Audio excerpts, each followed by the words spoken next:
السلام عليكم ورحمة الله وبركاته. أهلا وسهلا بكم الأعضاء الكرام. درسنا اليوم هو مفتاح العلوم الروحانية. درسنا اليوم هو مفتاح العلوم الروحانية. الدرس رقم 2 من الأسبوع الأول للموسم الأول، وهو خواتم وكشوفات للقلب والشتات. الأسبوع الأول حطيت لكم الدرس اللي فات اللي هو بعنوان علم الحرف وأسراره. ده في الأسبوع الأول للعلاجات والكشوفات. طيب درسنا اليوم هو الدرس رقم 2، فمباشرة سميته مفتاح العلوم الروحانية. قبل أي شيء ما بتحب، يعني أنت النهاردة عايز تتصل بإنسان موجود في دولة أخرى، يعني إنسان موجود في دولة أخرى وأنت عايز تتصل بيه، ينفع تحط الرقم بتاعه من غير ما تحط مفتاح الدولة؟ يبقى كده فهمنا الشفرة اللي أنا عايز أديها لك. قبل ما بتدخل البيت لازم مفتاح عشان تفتح الباب. لما حتى تشعل النار لازم مفتاح الأمان أو الصمام. حتى الرصاص أو السلاح ليه مفتاح أمان. كل شيء في الدنيا ليه مفتاح، مفيش شيء ملوش مفتاح. كل شيء، حتى الجنة ليها مفتاح، ومفتاحها لا إله إلا الله محمد رسول الله. اللهم صل على سيدنا محمد صلاة تملأ أرجاء العرش وما حواه، وتحول بيننا وبين الشر وما نواه. مفتاح العلوم الروحانية في العلاجات والكشوفات ايه هو؟ طولت عليكم انا في المقدمة، لكن صدقني يمكن المفتاح في كلمة، يمكن المفتاح في كلمة، لكن في البدايات اللي انا اديتها لك في اول المقدمة لعلها تذكرك بشيء خفي عليك. احنا عندنا اول مفتاح في العلوم الروحانية هو الادب. اول مفتاح اهو سميته الادب. ركزوا معايا كده يا جماعة، واحدة واحدة. انت كإنسان مسلم لو رحت تدرس بره مش لازم تتعامل بأدب؟ هتقول لي نعم، عشان تكون محبوب في المكان، برغم ان الطرف الآخر او الدولة اللي هتتعلم فيها هي مش على دينك، ولا هي تربيتك، ولا هي حتى لغتك. الأدب، الأدب في العلم او في تلقي المعلومات مش متوقف على الدين اللي باخد منه العلم. وأظن كلامي واضح. يعني الرسول صلى الله عليه وسلم بعث لأجل أن يتمم مكارم الأخلاق. يتمم إيه؟ مكارم الأخلاق. فحتى لو أنت بتتعلم أي علم مهما كان العلم، مش مهم الشخص اللي هتعامل معاه. يعني الإنسان حتى لو كان مجهول عني من حيث الدين أهو، الدين، اللغة، البيئة، الوطن. شايفين الأربعة دول حتى لو كنت مختلف مع اللي بتعلم منه العلم أو هتعلم منه، في نقطة مفصلية في النص هنا عندنا بنسميها المفتاح. مفتاح إن أقدر أقف قدام إنسان أو قدام مكان ما ليس على ديني، ليس على لغتي، ليس من بيئتي، ليس من وطني. افهموا، العامل اللي بيخليني أوصل أو اللي بيربطنا هو الأدب. الأدب، الأدب في التعلم، الأدب. هنا كلمة الأدب بقى محتاجة تفسير. يبقى ده مفتاح إن أقدر آخد العلم من اللي غير ديني ولا لغتي ولا بيئتي ولا وطني، أقدر آخد العلم منه. أنا ليه اديت المثال ده بقى؟ ركزوا كده في الزتونة اللي أنا عايز أقولها لك. أنا ليه اديت المثال؟ أفهمك.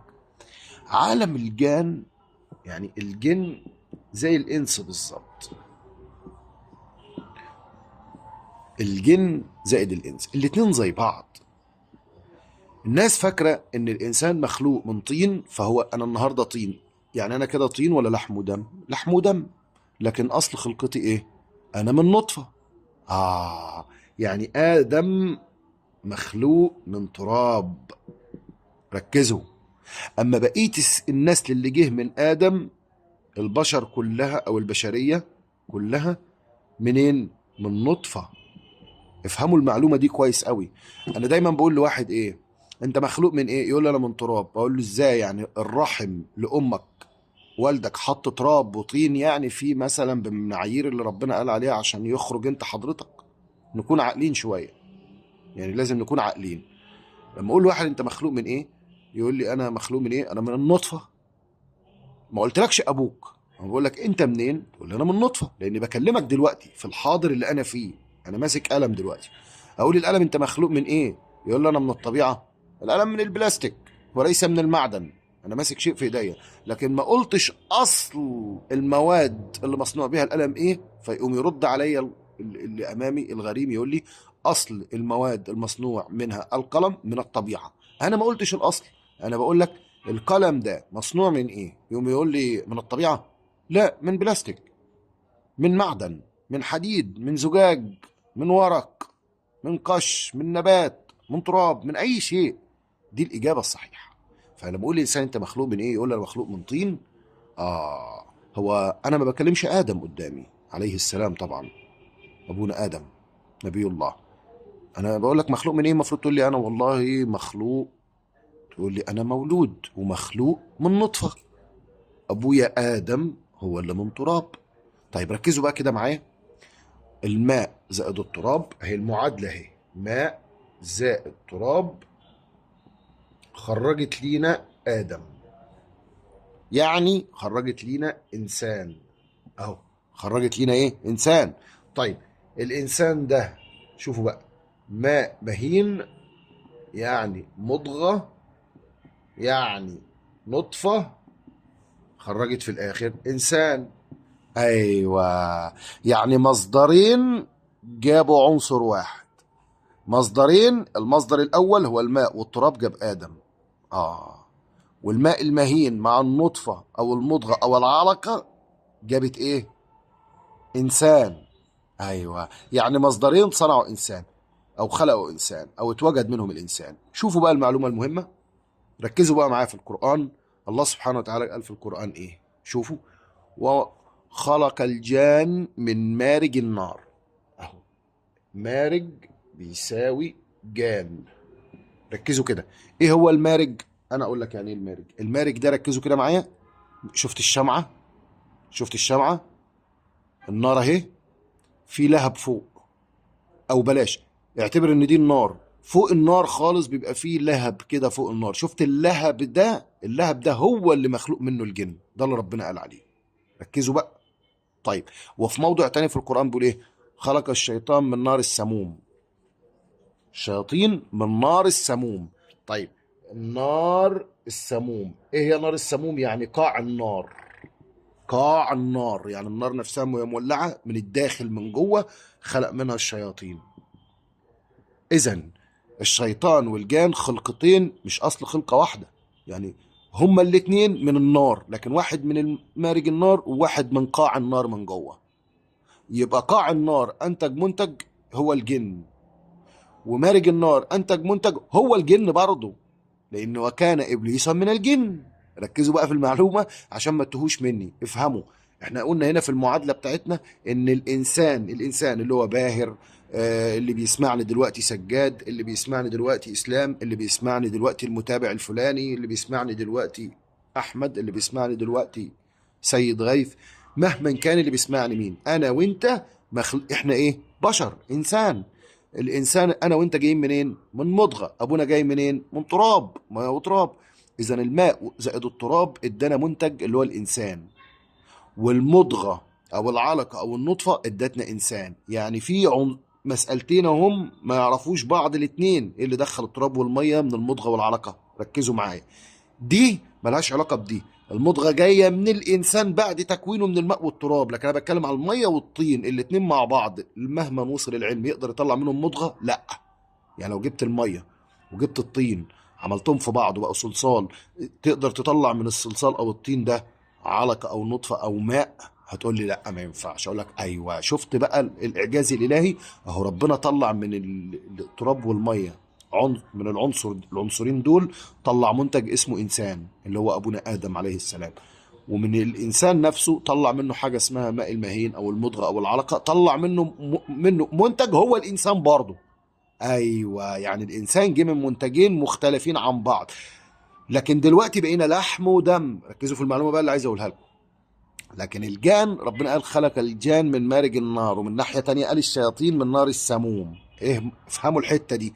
فالمارج هو اللهيب بتاع النار، ونار السموم هي باطن النار، والاتنين دول منتجين ما يعرفوش بعض. المارج مش هي النار، ده لهب بسيط جدا، مش نار، ملوش علاقه بالنار. اما النار الحقيقيه هي النار السموم، هي النار السوداء من الداخل، من عمق النار، من جحيمها من جوه. فهمتوا؟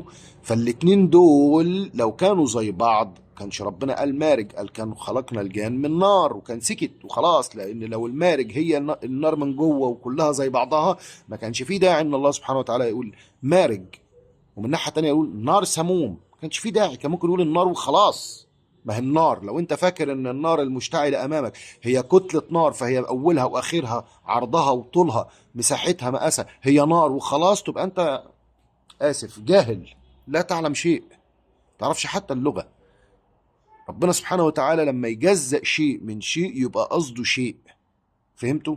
يبقى بيجزأ الشيء عن بعضه. فالمارج ملوش علاقة بالنار نفسها، والنار ملهاش علاقة من جواها في قلبها من جوه. أي نعم تتفاعل، لكن القصد إن من داخل ملوش علاقة من الخارج. زي بالظبط جلدك من بره، لو انت خدت جرح بره هنا ليه علاقة بالقلب؟ يعني كده انجرحت في قلبك مت مثلا؟ لا طبعا.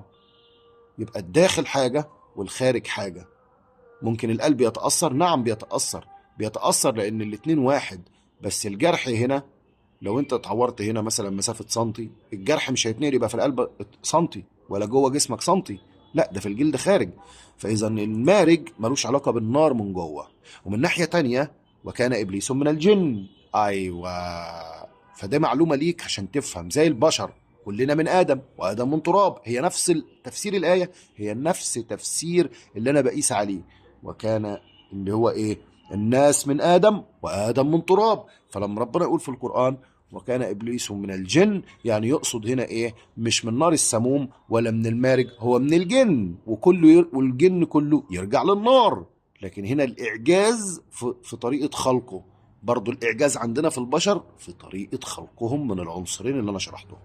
طيب، سؤال بقى مهم، هل الجن هو نار دلوقتي؟ طب احنا ميه وتراب طين بقينا لحم، طب هو ايه؟ دي تستدعي تفكير، وان شاء الله في محاضرات قريب هشرح لكم تفاصيل اكتر واكتر عن هذا الامر. انتهينا، ننتقل الى درس اخر. والمفتاح في العلوم الروحانية زي ما قلت لك هو الادب.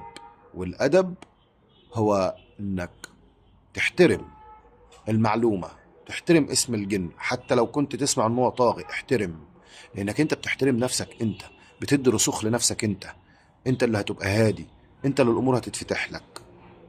لكن الناس اللي بتشوفوهم بيسبوا يلعنوا في الجن ويتمنظروا، وتلاقيهم ناس كلهم سخافات وناس كلهم حمقاء ومفيش رزغانة كده في الكلام عن الجن او كده، فاعرف ان العالم دي يعني مستهبلين، مش هيوصلوا النتيجة، لا يوصلوا الحل، ولا يتفتح لهم ابواب. خدوا الامور ببساطة تتفتح لك الابواب. انتهينا، ننتقل الى درس اخر، والى اللقاء.